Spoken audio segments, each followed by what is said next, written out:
Well, folks, welcome to A Sportsman's Life. We are at beautiful Lake Texoma, and I know people are listening everywhere, guys. Well, hello, my friends. It is your old buddy Luke Clayton, and it's time for a little cooking segment. I am going to be your cameraman and cook on this little segment. In my office, I've got a wide variety of mounts of hunts that I've done pretty much all over the world. I've been very fortunate and very blessed in so many different ways. Welcome to A Sportsman's Life.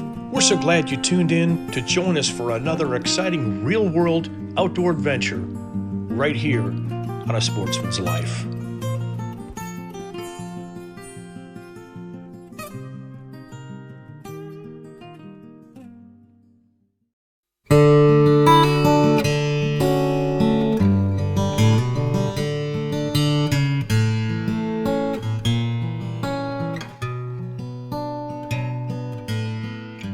Well, folks, welcome to A Sportsman's Life. We are at beautiful Lake Texoma, and I know people are listening everywhere, guys, but Texoma is on the Texas-Oklahoma border. It's the premier striper fishery, in my opinion, in the southwest, in the world. A natural spawn. Mr. Bill Carey, his son Chris Carey, Guy Deluxe. This rascal here has been a buddy of mine for 40 years. 40 years, and almost as long as, well, You seen Chris grow up? When Chris, I watched him grow up. Tell us what we're going to do, Chris, today. We're going to catch some stripers. I know that. Well, right here in mid-December, I was just kind of laughing because I'm in shorts and I just swatted a fly off my leg because we have some crazy warm weather right here. It's supposed to be 78 degrees today. Makes no sense. Anyways, we're right in the middle of December. Been catching tons of fish on structure and under birds using soft baits. Dead sticking is just beginning. A lot of people are real curious and interested about that, so I got a feeling we're going to film some of that today too. But hopefully we get some of these large fish on the structure, which is what I like to do. We have a campaign now. It's called Remember December. It's our second favorite month of the year, and we're going to go show you why and how. Let's go get them. And I'll tell you what, my grandson, my namesake, Luke Zimmerman, is with us. Now, I never catch a big striper unless Luke's around. So These guys they'll testify every time. He's with us every time, but he winds up with a striper that big. So I think you're going to do it today. It's possible, right? It's always too much fun coming out and doing this trip every now and then, and there's no better fishing than out on Texoma, honestly. You can't ask for a better time than coming up here. No, these fishing. guys are, well, yeah, it's a highlight. The best of the best. That's right. Yep. So you're ready to go get them. We will go get them. I'm ready. I'm ready. We got our big luck charm right there. That's it. He's Big here. fish, man. We're getting big in today. All right, boys, let's go get them.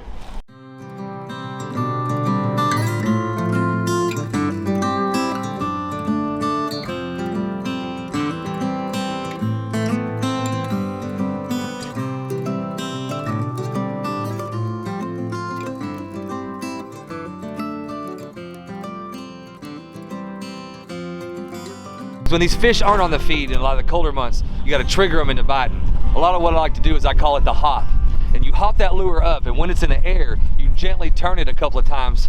I call it floating the jig. It keeps it in the strike zone longer. Because a lot of times lifting it off that bottom creates a little dust wake and makes that striper go, hey, what's that? And goes and tries to chase it. This also works for bass fishing and other predatory fish. We're pretty shallow water, you said? Yeah, we're in 5 foot right now. 5 foot, yeah. We started in 12. First fish always goes in the box. There you go. All right. Unless we're keeping none. Oh boy. Seen it. And a steak on each side. There you go. That's what we're talking about right there. Captain Chris. Nah, small one. Yeah. Who's next? There ain't no small ones here, Chris. Well, it's all about perspective. So you bet. You can look at it. It's huge now. Yes, it is. It's a small, big one, or a big, small one, however you look at That's it. right. Right now, you know, we got your down imaging and your sonar, your side imaging. This little creek that's feeding into here, we just caught some fish off that point. Now I'm just going right up in here to check the what I call the notch of it. So maybe we'll run out and see if there's anything holding it here, but it's looking pretty blank. What we were catching looks like it's cleared out. It's kind of been like that when they haven't been schooled up. You hit your structures that you like, you can pull 1 to 4 fish, and then you got to move on and find another place. It's looking like we're going to have to move. Now, just for the heck of it, I'll go out and check this main point where it sticks out in the lake. It's starting to get rough.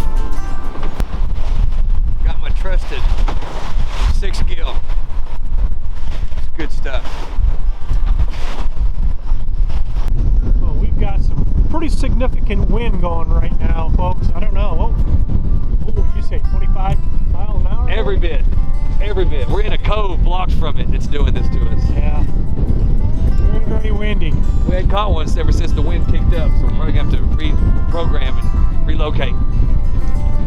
I think the wind's about, like Chris said, about 28 miles an hour. It's coming down. But this is, he said that this back here, he's pulled some big old stripers out of here. Yep. So, a couple more casts and we'll see what happens. Give something else to try. Alrighty.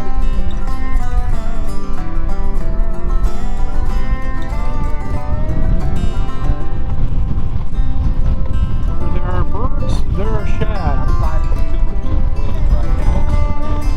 Definitely got shad in here. Look at the birds. Definitely got wind too. Holy smokes.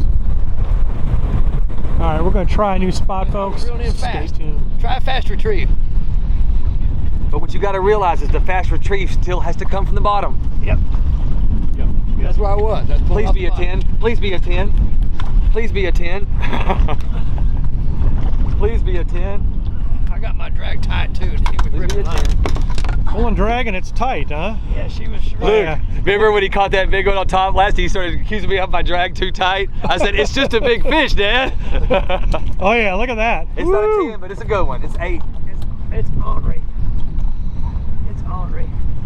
It's still fighting hard. We're glad to have it. Arthur's in the boat. Arthur's in the boat. She ain't gonna get a chance to move. We got her. 9-pounder. Oh, Heck yeah. That's beautiful. We're getting closer. We want another double picture of the two Yes, of y'all. sir. This is what Striper Express is all about, folks. Right here. Look at this. Woo.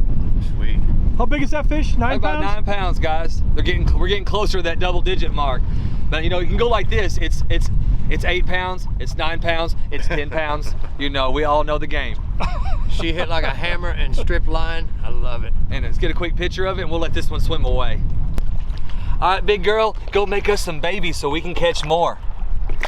Oh yeah, she liked that release. Well, I got my Beautiful. Good. Woo! Now let me circle around. All right, let's go get some more. Awesome. Striper Express, folks, you gotta come visit these folks. Woo, Bill and Chris, they got it going on. All right, more fishing to come. The original Kakaho minnow. Coastal tackle. What did it? 3/4 ounce head. That's white glow. That is glowing underwater. Beautiful. Back up a little bit. Get into your someone's line there. That's okay. Just keep the rod tip up high. Reel it one time. Bring There it we right go. here. We got it. We got it. Fish on. We got it. boy, he's going to be good blacking. What was that, Luke? I said that fish is going to be, he's going to be good blacking. I like it. 2. Here. There we Yeah, go. buddy, look at that. Can't pass them off hardly. You got them? Let me get one of them. Talk to me, Jeff. Buddy, that is awesome. Folks, if you've never fished with Striper Express, our dear friends Bill and Chris Carey, this is the place to come. Lake Texoma, it doesn't get any better. This is just beautiful stuff. Look at that. Oh, I love it. Absolutely love it. And Chris, you just missed one. We just pulled up to this spot and man, bam. That is what we're talking about. Love it, love it, love it. Look at that. Fish on, Baby. baby. Got it. Stripers, love them. Good eats right here, boy, huh? Good table fare. Burning drag. Maybe I won't. That's 2 on this It's one. really burning You got one drag. on. Fish, Luke. All right. Let me get my This sucker just dumped my spool pretty good. It's got to be an over. Mind your way there, Chris. Oh, you're great, buddy. We're just glad to be catching. Let's see what just did this to me. Oh, yeah. Nice. Ooh, that's a nice one. Yeah. That's an over for sure. Look at that, yeah. baby. Woo! They still mean. Yeah. They are really full of piss and vinegar this time of year, guys. That water's cooling down. They really like it. They're putting their feed bag on. Just nice 6, 7, 8 pound fish, Lake Yeah, that Texoma. looks like an 8-pounder easily.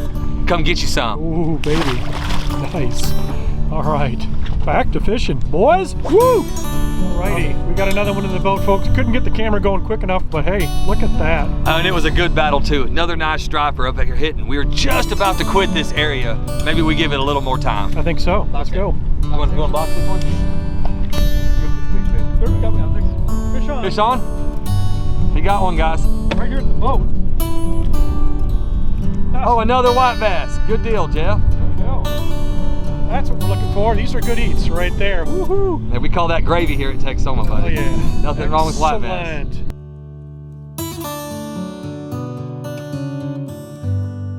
Guys, what a fishing trip. What a fishing trip, Mr. Carey, Chris. And folks, we caught, I don't know, this gentleman keeps track of such things, but we caught a bunch of bigger than these that are brood fish, right? That's Let right. them go. We throw them back so they'll make us more stripers to catch in the future. And these size fish are better eaten anyways. We kept a few for the table, but let all our big overs go It's to in the make more can. stripers. It's in the can, 9 pounds. Awesome. Nice. Well, I tell you what, that'll make Jeff and I a good little old mess of 2 big messes of fish. You bet. And but you know, fishing is fun, and folks like us like to eat fish. You bet. But that's not the big story today. It was getting out there on the water with you guys. Jeff's behind the camera right here taking care of that duty, but that's what it was all about for me. I mean, we got a lot of good fish to eat, but it was just so much fun. We appreciate it, and we're already planning a trip back next time, you know. I wonder if the film will actually do the justice of what we dealt with today, guys. We had 30+ mile-an-hour winds the whole day. We hid off in coves, fished secondary points and secondary creeks and put it together. But really, our major plan was to fish open water and do some bird chasing and some dead sticking, and it just couldn't happen today. So this is what we put together to make it happen. I will say this, we fished places that there was not a boat within sight. This rascal likes to get out and find some, he knows where all the hot spots are. So we didn't have any fishing pressure today, Chris. And this is how we dressed out there. Remember December. Wore shorts today, guys. Well, it was fun.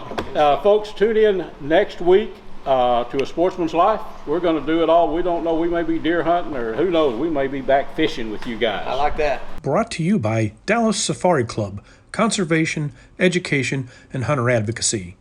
Hornaday, accurate, deadly, dependable.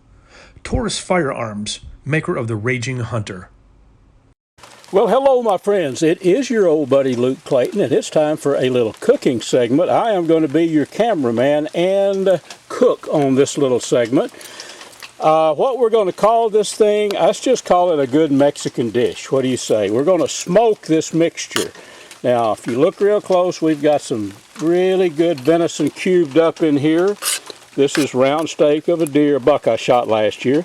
Some Roma tomatoes right out of the garden. Love Roma tomatoes, and some onion chopped up. And down in there I have a couple, actually 3 cloves of garlic chopped. So what we're going to do is smoke this first.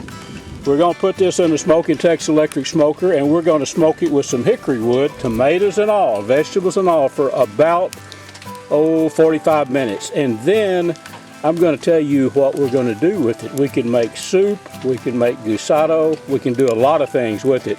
But I'm going to show you how we actually put this awesome flavor to use here in just a little bit. So let's go put it in the smoker, and I'll be back with you and probably just let it smoke for about 45 minutes and we'll resume. Okay friends, here is our ingredients after spending about 45 minutes on the smoker.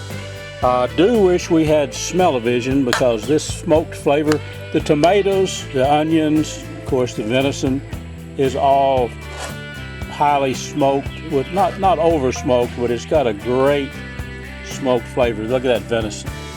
Now everything is done, but it's not where I want it. What I'm going to do next is put it on the couch stove, the burner, and I'm going to reduce all this down. It is important for you to know that I use the Fiesta fajita seasoning on here on the meat before I put it in. I forgot to tell you about that. But we're going to reduce it down, get everything into a good thick consistency, and then we're going to probably apply this to some flour tortillas and let you take a look at it. Pretty simple Mexican fare though, folks. Well folks, here is our finished product, all cooked down to a thick consistency. You can see all the onion and all the stuff in. The only thing that I haven't told you, I put some of my pre-smoked chipotle peppers in this while it was cooking down. You can see little bits of the chipotle in there. But it's very, very flavorful. I wish you could taste it, folks. Now, if you're down in Mexico hunting, at an old hunting camp, this is the type of food you're subject to be served for a noontime meal. Here it is on some tortillas. What I'm going to do is wrap these things up and then wrap them up in this foil and take them out, and we'll have them on our next hunting trip. When we head out this afternoon, we'll be able to consume these along with a bunch more that we're going to make. Folks, I hope you enjoyed our little show. Nothing fancy about it, but this is about as real Mexican food as you can get. A Sportsman's Life is also brought to you by Air Force Air Guns, Pyramid Air, Sightmark, Skin 'em Right, Snaplock Hunting Blinds, Smoke and Tex, Striper Express, TRHP Outdoors, and Ultramatic Feeders. In my office, I've got a wide variety of mounts of hunts that I've done pretty much all over the world. I've been very fortunate and very blessed in so many different ways to hunt on at least 5 or 6 of the continents. The only place I haven't been in terms of continent hunting has been down in Antarctica, and I doubt very seriously that I'll try to go down there anytime soon, or really have no desire to go there. But I've been very fortunate and hunted Africa numerous times, South America, Australia, of course North America, South America, Europe, and Asia. And over the years, those mounts that I've brought back have really kind of set up a situation to where, you know, I can look at one of these mounts and I can tell you almost exactly how I felt at the moment, the people that were with me, and all the great things that I remember about those particular hunts. But when it comes to choosing a taxidermist, I'm going to swim around the room here just a little bit and show you some of the mounts. When it comes to a taxidermist, one of the things you want to do is to make certain that you find somebody that really knows what an animal looks like. Taxidermists that I would use these days are double nickel taxidermy based out of pretty close to New Braunfels, Texas. These guys know what deer look like. They know what this particular sheep here on the left is a Mouflon sheep from Austria, a red sheep from over, they originated over in Iran and Iraq and those areas. And then, of course, the pronghorn antelope as well, too, that came from western Texas. This happens to be the best one I've ever shot. It's a 17.5 inch buck. And it may not look that way right now, but if you look how far those hooks hook in at the top, it's really where the length comes in. A really good mule deer out of Colorado. And down below is a Colombian blacktail from Northern California, and then of course we have a roe deer. That one right there is from Sweden. What looks like a caribou is actually a reindeer, is from Norway. And again, another little roe deer. This one happens to be from England, just not very far out of London.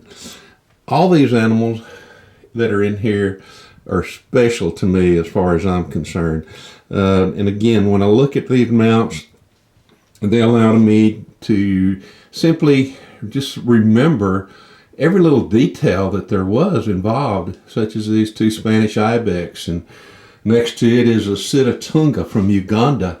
And then there's a variety of other small animals there as well, too, from different parts of the world. And of course, then going right back to the mule deer, and a painting by Don Keller, a very dear old friend of mine who unfortunately passed away not too long ago, and who was one of the great artists as far as I'm concerned when it comes to whitetail deer, but also somebody who illustrated my first book, The Fair Flat Philosophy, a book that I did with Fire Press back in '95.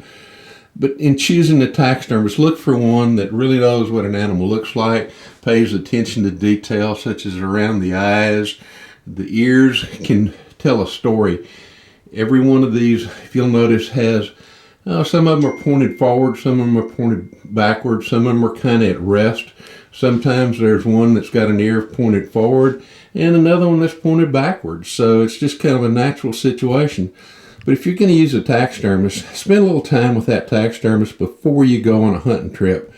And once you get an idea as to the quality of the work he does and what kind of an artist he is, find out how long it takes for him to get the mount completed. Because In the past, I've had mounts that I'm still waiting on, and that's been 5, 6, 7 years ago, and even longer. So, try to find a taxidermy that's timely. It's one of the reasons I like the guys over at Double Nickel Taxidermy. They do such a fantastic job in terms of the mounts that they do, the quality they do, how long lasting those mounts are, the expression they put into those individual animals.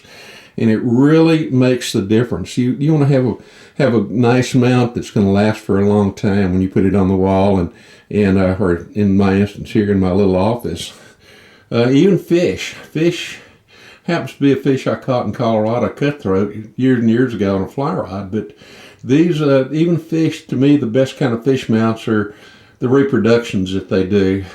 They used to skin them out, and then over a period of time they would kind of start losing their color and losing the skin, and the fins would start going apart. So to me, I really like the ones that are really kind of just replicas, take very good measurements as far as length and girth and pictures, and with their painting they can reproduce those colors almost exactly as to what that fish looked like whenever it was taken out of the water. Well, folks, if you've never seen the Skin 'em Right gambrel, I'm telling you what, these things are awesome, folks. You can hang elk, deer, hogs, fish, you name it. I mean, whatever you want to hang on this thing is made to hang different size animals, different weight animals, and quite an amazing product. I'm going to get mine hung up. I just got this from Skin 'em Right, and we appreciate that, and we're going to get this put into our meat house, and we're going to put it to use, folks. So let me get this thing set up, and we're going to hoist up a buck that we just harvested and show you how this thing works. Okay, as you can see, we've got the legs of this buck put into the gambrel. Very simple, just slide them in, and then we crank them up. So I've got my expert cranker here. Billy, you ready to crank? Yes, sir. Crank away.